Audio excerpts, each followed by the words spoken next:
Echoes of color.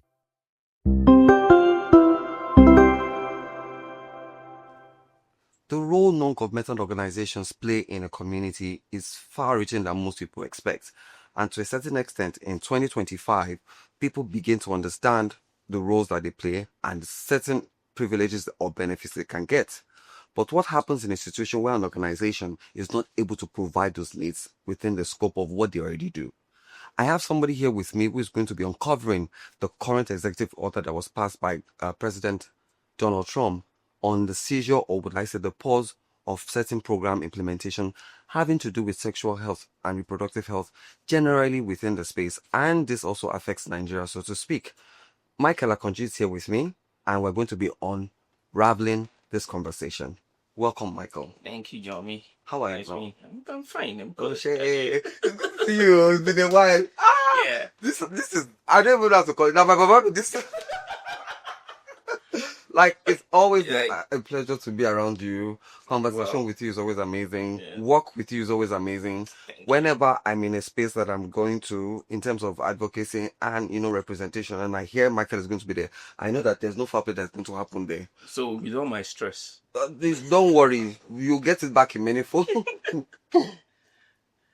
So, yes, let's talk about the elephant in the room. This so-called seizure of implementation of services.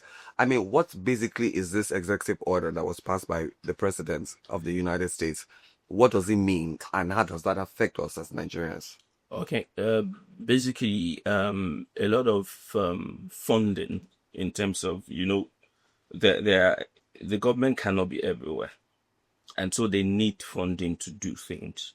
So as a result, non-governmental organizations see those needs, the gaps, and they apply for funding from maybe to foreign government or to individual philanthropic organizations to be able to provide services to bridge those gaps.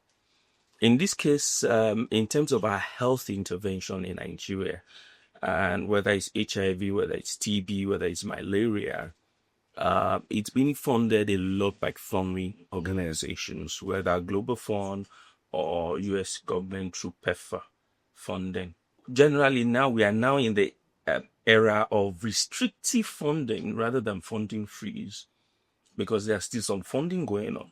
But now the liberty of looking at the diversity, looking at inclusion, looking at expression of those things is not within the funding stream now. Yeah. Oh, wow. So this automatically has some kind of effect, because there's no way anything happens when you drop something in water. Yes, there's that ripple effect. The ripple effect now. Example, human rights interventions. Example, human rights intervention is being impacted. Mental health interventions is being impacted. When you look at gender and diversity issues, is also being impacted. It's like before now, we have what we call like holistic intervention, where you look at it from like, and I know that you can't just say I'm providing services for a man or a woman. You also need to look at the holistic nature of that person. What are the diversity issues of that person? Is this person a queer person? If this person is a queer person, what is the socioeconomic status of that person? What is in terms of disability? Is the person a person with disability or not? What are the nuances around that person? Because one person is not just one size fits all. Exactly. Yeah. So you need to look at those diverse city and those intersectionality that impact on that person. That is when you can actually provide services that are client-centered. But in this case, we've gone back to the era of one size fits all. You're a person living with the virus, HIV. You need HIV services we provide for you. The circumstances and the nuances. Must be a man or a woman, first of all. And now you understand, like, when you can't also do, it's not just only in services. In terms of data is more robust when you look at the nuances around it. But now it is either you're a man or a woman. Yeah, exactly. So it is like, oh, men are receiving services, women are receiving services. But how do we look at the diverse nature of individuals in two spectrum? So now we've, instead of looking at it from the spectrum perspective, we are now looking at it from a stagnant perspective. Like, this is a man, this is a woman, and providing service. And we all know that when we say health, health is holistic. Health is not a straight-jacketed thing. You talk about the social, the spiritual, the mental health, the psychological well-being of such persons. Those aspects is not there. It is only looking at now, the definition of health is a little bit skewed now based on that funding restriction to now say that health is more around like, living with maladies. So we are much more concerned about the malady you are living with rather than the other aspects of it. Great. But in the within the current space, how can you probably maybe share with us particularly some of those programs that have been, would I say, on hold for now? Yeah. And what are those effects in terms of the direct effects? For example, now we know that PrEP, there's been a shortage of PrEP lately because that has been on hold. Yeah. How does that affect the increase of HIV intervention or HIV spread? Spread. If you look at it, it's, prevention is twofold. Yes. You prevent on the aspect of those who are living with the virus. They get their viral load down by adhering to their medication. So as a result, they cannot also transmit. Then you also look at people who are not yet infected. How do we also make them not to be? So one aspect is the ARVs for those who are living with the virus already. But the restriction in PrEP is, it's like, what about, are we now waiting for people to get infected, then we'll take care of them? That one part. And also, it's not just solely in PrEP, in terms of prevention commodities. Although in some, presently now, that aspect of CAB-LA, which is long-acting injectable for, it's also a form of PrEP. Yes. The pilot is still ongoing in Lagos. Yes, that one is not on hold. It's ongoing. It's ongoing. But what about other prevention commodities that we also, not everybody is in Lagos to take the injection. What about the pills? That is also protecting them. That is also an impact. Looking at the general sexual behavior, because in public health, you can't look at public health without looking at the sexual behavior. When you look at sexual behavior, multiple sexual partners, people experimenting with drugs, chemsex, and things like that. And the truth is, people need to be protected. People need to have access to protection. Yes, that dignity of the human person is also needs to be there. We don't need to start putting people as a diseased population. So that will also be impacted. And also looking at, compared to the prevalence within the general population, which is 1.3% HIV prevalence in Nigeria. Now compare that to people within the key population that are queer persons. For example, a trans person in Nigeria, a trans population in Nigeria, prevalence, it's over 28%. Look at 28% to 1.3%. Then when you have other population like men who have sex with men, it's around 19%. Look at that. So they want and at the same time, we also need to consider that these are also breach population. When we say this population, like trans community or MSM community, they don't live in isolation. Note, MSM, part of men who also have sex with men are also married. A trans person, because of the restrictive socio-cultural things around, might not be able to express themselves. They also fall within that form of victims. And when you also come down, you also talk about female sex workers too. Who are the clients of female sex workers?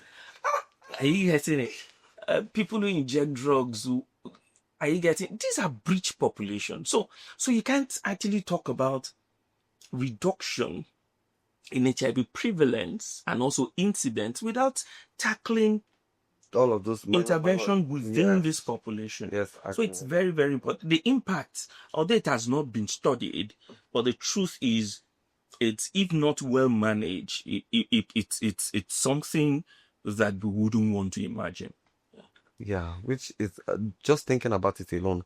And I can't remember which day it was. Somebody came to the office and was saying, "Oh, as of now, South Africa has reported over 300 news cases of persons living with HIV, being it's one of the countries with the highest prevalence of the HIV." But I couldn't affirm that fact or That not. to But myself, yeah. if it were true, Mhm. and that was barely 2 or 3 weeks Yeah. into the executive order Mhm. and the seizure of funds, I imagine what it's going to be looking like now.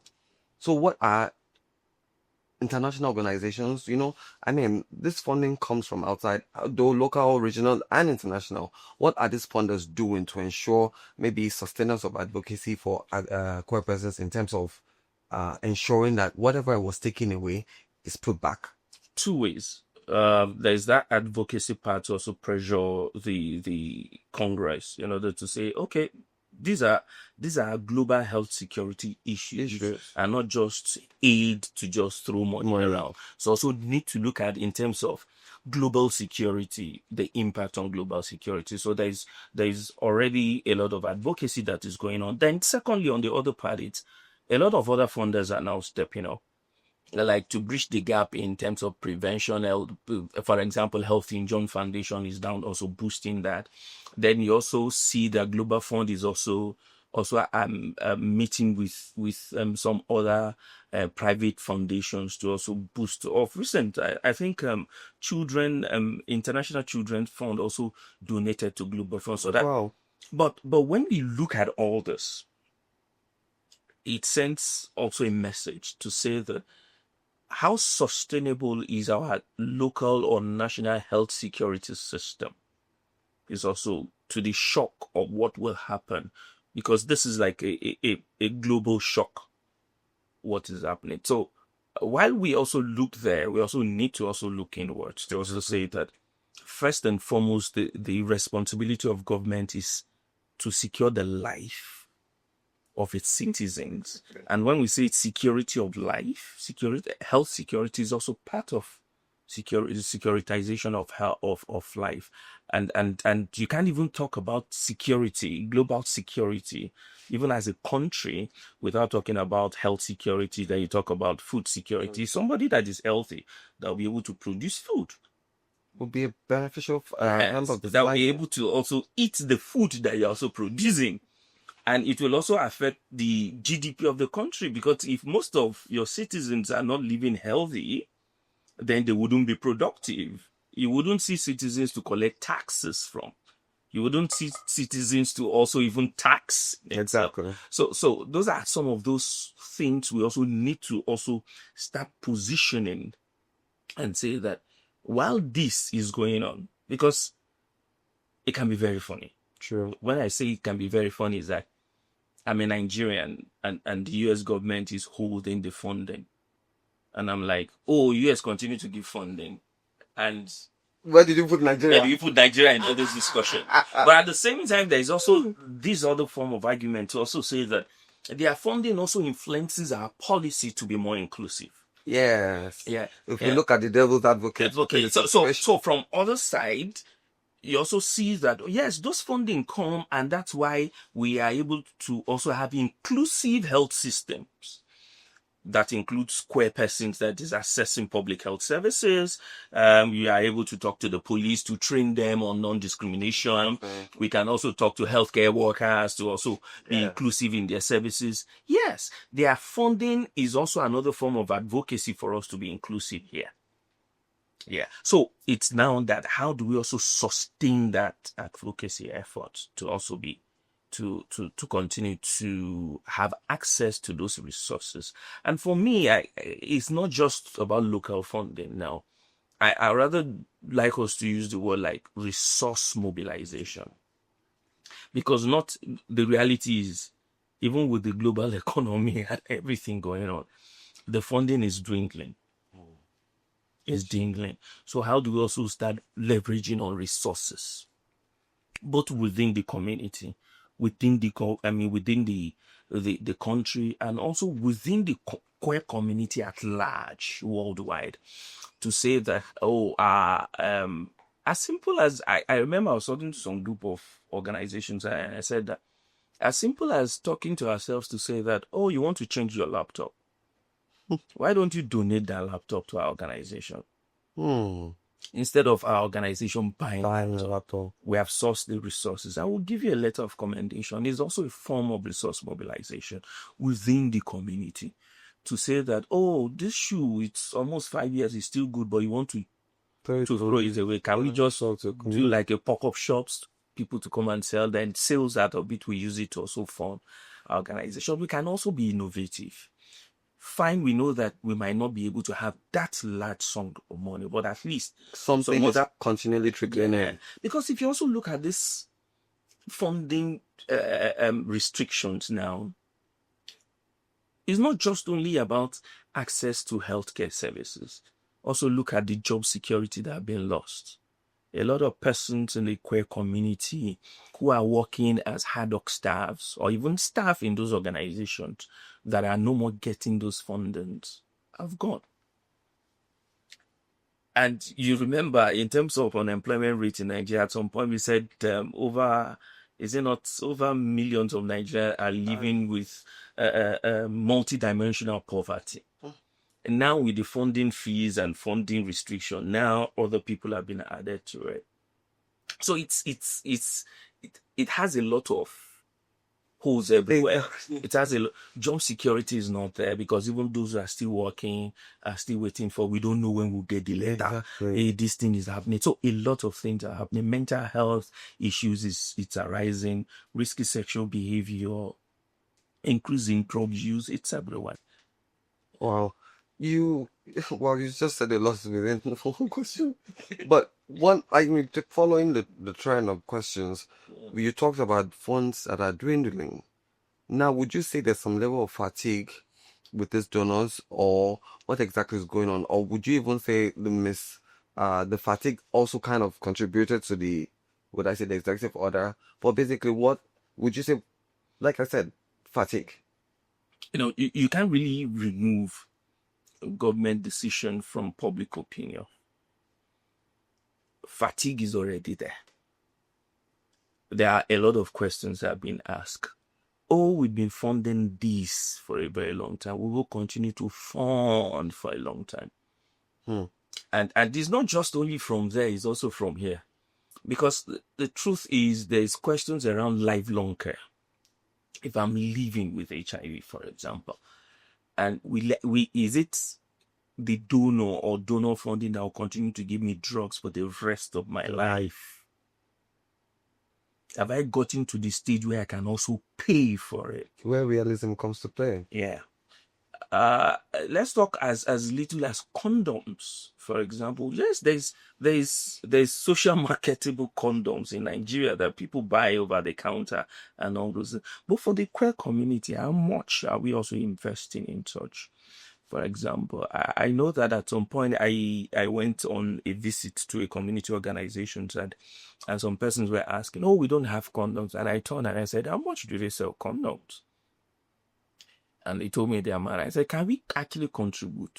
Because we don't have condoms now, even in Nigeria, to donate free. Can we actually contribute to go and buy and drop it here so that we can use? Sure. So donor fatigue is there. And you know that when we say donor fatigue, it's more like we've been doing this for this year. For this so long year, it's not changing. Can we try this side?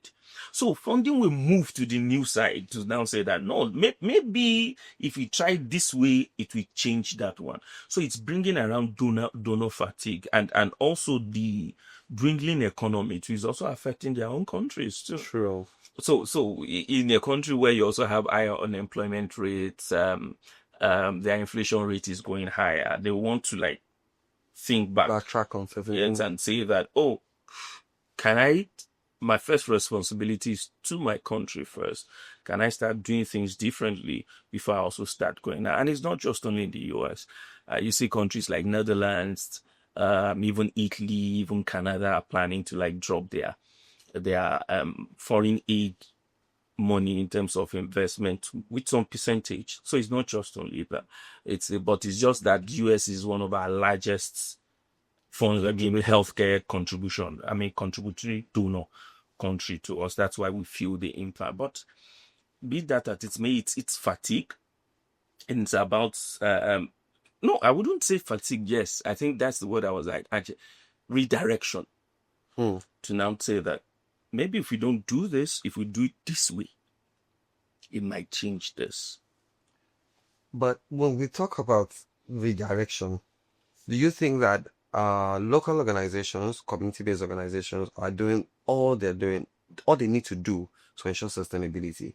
Say, for instance, now you're a community-based organization, the donor that is funding you, should they be responsible in creating sustainable measures for you, or you as an organization need to take initiative to take proactive steps in ensuring sustainability measures for yourself? I think the first thing we need to ask ourselves is when you are setting up the thought behind setting up those organizations, actually, because sustainability should be part of even the discussion with the board in the first place before you even go to CAC. You need to register. Because sustainability is part of it. Like if this doesn't, then how well it's because you can't talk about community-based organizations and talking about sustainability without community ownership. Mm. How is the ownership of the community in that organization? Is the organization itself also accountable to the community? Because you also need to be accountable to the community before they can say this is our own. Exactly. This is how much we can also do. So it's sustainability. It's broad. Sustainability in terms of services, sustainability in terms of payment of stipends and salaries, sustainability in terms of maintaining facilities, also the operational cost is also there, sustainability in terms of equipment you also use, and sustainability. So those are the things we need to look at. Now, are they doing it? I've not been able to conduct any research to say that whether they're doing it or not. But from the benefit of my experiences, I think our sustainability had more been around donor funding, rather than that community ownership of it. That got question, and it's a rhetorical question. How many thousand years do we have in the I use that word operatively, 1,000 years do we have in the community that have actually committed 1,000 every month to a community-based organization that they said as little as 1,000 naira every month I am giving to you to do that? But you know what that would mean in our society? Yeah. Because there's a lot of stigma and discrimination attached to the queer community that even if I lend a kobo to this particular set of organization, it is them that I'm either an ally or even you are actually even part of the community. Okay, like if So, let me say it this way. Do you need to be a woman for you to advocate for women's rights? Definitely not.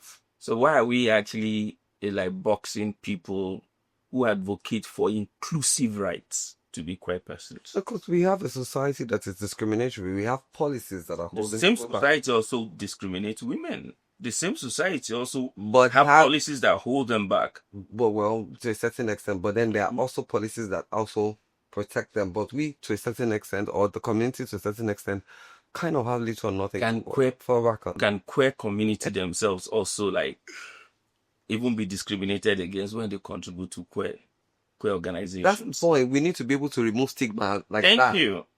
We need to find measures to remove stigma like that. So it's more like I make my money and I contribute my money towards a cross. No, but now you spend. Now your spend, now my spend. Now your monthly. So what I'm saying is that community ownership, are you guys in it? It's very important. Also needs to be there to say that, oh, we have this group of 5,000 years who are queer persons in our community, and say that we need to be buying fuel to keep this place running. Yes, with the donor funding, but with the restriction, we need to be buying fuel, or we need paper to make photocopies. How much? This is our budget per month. In this organization, how much? If the budget is 80,000, if they say it is 20,000, it's something. It's something. So when I say sustainability, that's actually what I'm looking at. It's not just only, oh, if this funding doesn't come, we apply for funding. You see a lot of us, it's more like, oh, we want to be sustainable. I have 5 grants. 5 grants is not sustainability plan. Because if those grants stop, What happens after? what happens after? With the experience we have now. So it's more about like, Right? the truth is, and if you look at it the other way around, though, those grants that we collect from there, it's people like you and I that's $5, $10, they give them tax rebates and they do that. Can we also organize ourselves, look at the pink money and use it to also do things? In Jesus' name, I hope that we got to pass one day. So my next 2 questions are quite similar in nature, and they both, bother on fundraising and sustainability. Sustainability. Do you think, or what do you think organizations can do to ensure fundraising, to ensure sustainability? And do you think fundraising is something that can actually work in the Nigerian space? It can work in Nigerian space, and fundraising. A lot of people do. Is it not GoFundMe?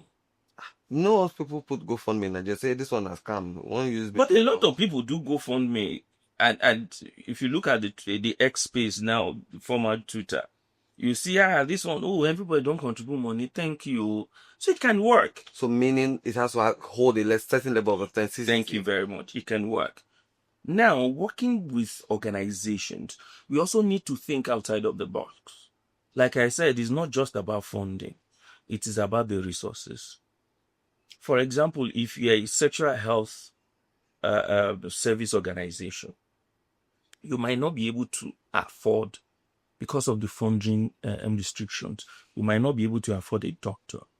But you have doctors in a community. Can they maybe every Tuesday volunteer 2 hours to come? Are you getting it? I don't have money to give you, but I can give you a little bit 2 hours. So on Tuesdays, the organization will now tell the community to say, our doctor is coming on Tuesday. Oh, are you getting the spaces also? The person is also giving to the community through you, through your organization. That's another way. It's also another way, a lot of ways you can do backyard sales. I know these are our queer community. We like fashion a lot. People almost every month, people will be changing their wardrobe almost every month. Can we gather all those clothes and do backyard sales? Right. And get some more money from organizations? Because the truth is, it might sound somehow, but the truth is, as we are also being angry about the direction of the donors, is that anger also propelling us to also be innovative, to do better for ourselves, to do better for ourselves? And those are the things. And this community have a lot of people, though. Can we start challenging ourselves? Great. To do this? Amazing. So let me just now talk about organizational mitigation of risk. A lot of people never thought a day like this will come, because the impression people always have is, once this funding ends, another person wants to take it over. And once that one ends, it moves to another country. Now, the country with the largest resources in providing intervention have kind of said, okay, we're not doing this for a little while, because I think we have 3 days. And I heard the Asians too want to get involved. So I don't know what knife they are coming with, because at the end of the day, every handshake comes with a knife at the back. One way or the other. That's how I see it when it comes to government policies, government relief, provision, and all of those things. I always believe there's a catch to everything. But now this has happened, how do you think, as a movement, the queer community, the queer activist movement, or CSOs, or now CCSSs are doing? I don't know if I got that right. What do you think they can do to mitigate such risk? Because at the end of the day, everything we're doing is about the improvement of people's quality of lives, regardless of who or whatever they represent or are. I think risk mitigation strategies are there. Part of it is also to think around sustainability that we've talked about, to think about alternative source of resource mobilization that is there. But I think we also need to go back and look at also reorientating ourselves as a queer community as people who also are recipients of those services to also say that if I'm receiving this free, how much am I also giving? Mhm. As little as, sorry, I don't have money, but presently I just finished school and I don't have work. Can I be coming 3 days in a week to help you to clean your office? That's brought out. So like that. So and we also need to also look at our strategies and look at the risk and assumptions. Risk alone is not just about, we are talking about funding freeze. Now the whole landscape is changing. The people we run to when our rights has been violated and now say, no, wait, no, knock first not before you first enter. before you enter. Implication for such is also there. So when we look at those risks, it's not just only in the funding resources, also in our operations, also even in our existence as an organization. So a lot of things need to be put in place. And last thing that I will also say on this is that as a community, we also need to have a convening. Mm-hmm. We also need to sit down and say that, come on, with all these things. I don't think we've been able to sit down with all this. Everybody's just running. Even if there is rancor, at least yeah, one thing should be we need to we don't sit have to down. like each other, but we Yeah. can walk. For crying out loud, you can't like everybody. Like, Right! And everybody can like you. even God said, no, everybody like her. That's why we have a taste. Yes, exactly. So it's not the issue of, but it's like, the truth is we are not in this job to like each other. We are in this job to serve the community. So forget about Forget you are inconsequential in the scheme of things. But so we need to sit down together and say that, let us have a convening, for example, to say that with this funding freeze and restriction impacts, and how can we as an as a movement also work on it and also bridge those gaps. Very, very important, because the truth is, because it's coming from US, it's freezing, we are running to Canada. What if Canada freeze? We'll come from Canada, we'll go. What if What's everything? freeze? Because it's a reality we need to face. And the truth is, in Nigeria, we have a lot of queer community that have gone abroad. What are they also bringing back to us? It's things that we need to sit down and talk around it, and like sit down and also face our reality. The money is not coming. So even the advocacy will be impacted. How do we sustain all these efforts? How do we also leverage on community resources, whether in the country or outside of the country, to also look at it like that? I mean, let's just trace back to like the social economic effect on those individuals. You mentioned people have been disenfranchised based on this issue. How would you say this has largely affected, or would you say minimally affected? Because I understand when that executive order came, there were other orders or executive actions that were taken at the local level. Say, for instance, executive directors were forced to hand sack letters to would I call it sack letter or seizure of programming, because it meant that you're not collecting salary again. Don't bother coming to work. Even people that Yeah, wrote to you, even I people that just- wrote they to don't you, have nobody is forcing. My I God. get it. No, so the thing is, nobody is forcing. It's like, I'm the one that is giving you money based on the money I get. They told me I don't have money. Again, so I don't have Where any. do you expect me to have money to give you? Wow. So it's a ripple effect. It's more like, even me, they give you letter, stay at home, no money until we receive. So the people who are under me, I have to like do that, say the same thing. So it's not just, it's something that is shocking, that has that ripple effect, but it's like, it's somebody's fault, but nobody's fault. True. Actually, that makes the whole, like, it doesn't. That is somebody's fault, but it's nobody's fault, because at the end of the day, it's what the hand you're being dealt that you're given to. Yeah. So, lastly, do you have any last words that you can actually provide for us in the space? Because if we continue to look at it, I've already started thinking about other conversations that can come up, but it won't end. But what are the last words that you can provide to organizations? Because I know it's important. One of the steps that ICA is, or one of the realizations that came to ICA was the fact that, let's look at this largely. This is something that can actually happen. And talking about the other source of funding, Yeah. which is not necessarily donor funded, like IGAs and stuff like that. Finding measures that can actually provide funding to the organization. I mean, there are certain sections of the karma that prevents you as a non-government organization to delve into business and not to delve into business. I think it's important that if you agree with me that organizations need to go back and look at those aspects. I think it's what Kama actually says, that's the Company and Allied Matters Act. It's that you can make profit. Not that you can't do business. You can engage in social enterprises. But the profit of that must go back into the organization. You cannot declare profit. So we also need that as a community, need to sit down, each organization, to say that how can we also maximize, what are the things. Then again, it's just that everybody can't have everybody.